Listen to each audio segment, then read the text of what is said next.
Hey everyone, so for this video we're going to be looking at the Narn Pulsar mine, which recently got updated in the latest patch. It was already in the game, a very sort of basic version was in the game whereby if an enemy fighter finished within 2 hexes and an arc of the Jakareth, which is the only ship that carries it, although you'll also see it in the Narn Starbase. But if it finished within 2 hexes of it, it would automatically fire up to 18 shots, one at each fighter that's in range. This latest patch though has reworked the weapon a little bit, so it still does that, but it now also, essentially as best we can at the moment, make it function like the tabletop version, whereby it tracks enemy fighter movements during the movement phase, and then if any enemy fighters moved within 2 hexes during the entire movement phase, in their movement turn, then it will fire at them. So this will generally happen in one of 3 ways, and I'm just going to go through the sort of 3 main scenarios whereby the weapon will target them. So I've got my Jakarth here. I've got a bunch of Yolu fighters. So let's just run through the turn and show the first way in which it would fight. Okay. So, as you would expect, the Jakarth goes first. It's a capital ship and has initiative mod of 5.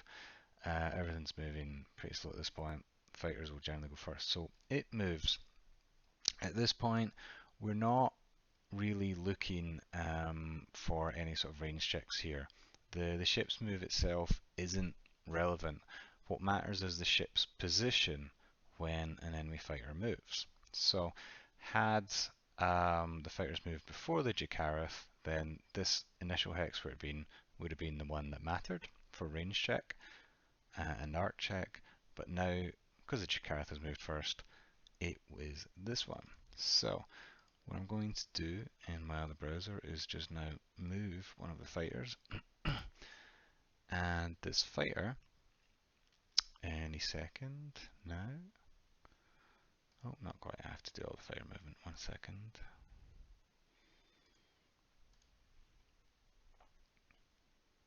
Okay, so let me first move. These two have held station, they haven't moved at all, but this one has moved in within range of the Jakarth, and even more unfortunately, is moved within range and arc of both pulsar mines, which means they both fire 9 shots at this flight, and 9 shots because there's 9 fires during the movement phase. Okay, so this will happen automatically. You don't have to do anything, and in fact you cannot fire the pulsar mine manually.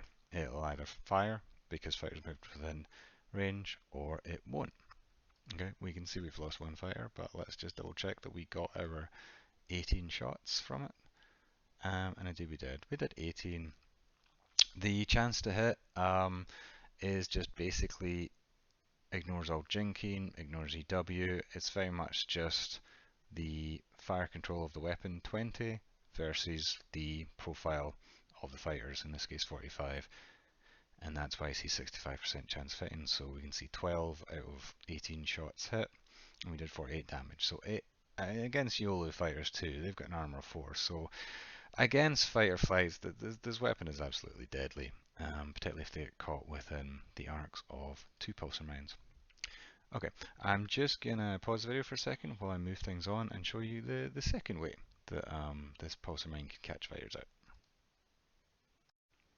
Okay, so we're back and I've moved things around a bit, and I'm going to demonstrate the second way that pulsar mines can find their targets. Okay, so, and what this is to make fighters essentially start within 2 hexes of the pulsar mine carrying ship. So in this case we can see that both 1 and 3 are later in the initiative order, which means that even though we're using simultaneous turns, the Jakarth is still count as moving first. So we're going to move it forward, and what that's going to mean is that Yutan Heavy Fighters 3 which follows the Jakarth, is going to be within arc and going to be within range of the forward pulsar mine when it takes its move. And that's what the game's going to check for. So we will commit that order, and then I will. So even if the fighters end up moving away, they will still at some point in their movement have been within 2 hexes and an arc. And the game should pick up on that, and what we should see is Pulsar Mine will fire 9 shots at Utan Heavy Fighters 3. So let's see how that goes in 1 second. And if you wonder why nothing's happening, it's because I'm just controlling the fighter movement on my other screen. Okay, so you can see they did indeed flee because they saw the Jakarth coming, but as I say, unfortunately that's not going to save them on this occasion. And this, I understand from Tabletop, was like one of the most effective strategies where you would always try and make sure that the Jakarth, it might not be able to prevent the fighters getting one shot off, but the following turn, if the Jakarth was still there, it could then basically move within 2 hexes before the fighters move and then catch them before they could get away. And as I say, you can see the 9 shots have been fired at that one, even though by the end of their movement they were well out of range. But too little too late, I'm afraid, for them. Okay, so that's the sort of second and probably one of the more common ways that you can use the pulsar mine. There is a third one, and I think actually we can probably just proceed on this occasion without too much of a reset. So in this one, what basically it is the fighters don't start within 2 hexes, they don't end within 2 hexes, but at some point in their movement, they did get a little bit too close in arc, and the weapon will still track that movement and then still generate firing orders. So we're just going to keep the Jakarth where it is, and then I'm going to find some reckless pilots on my other screen, and I'll use the replay after I've done this to show you what it is that's happening. But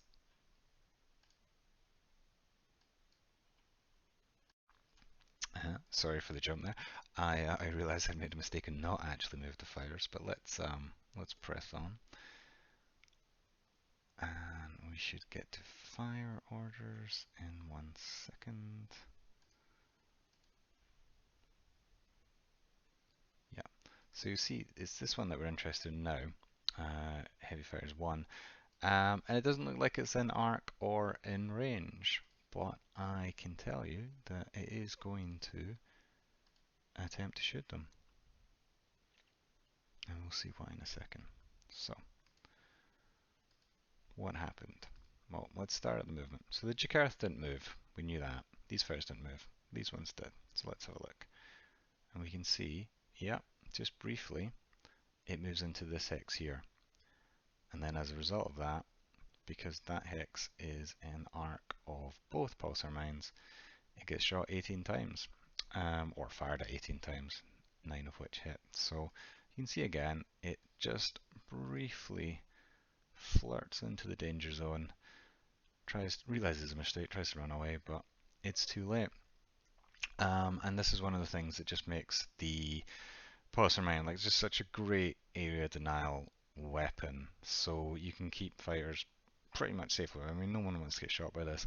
Get a sort of 2 hex exclusion zone by using it as an escort, but then once fighters do actually bite the bullet and shoot, it can then charge up to them and make sure that they get very much punished the next turn, providing the Jakarth is still around.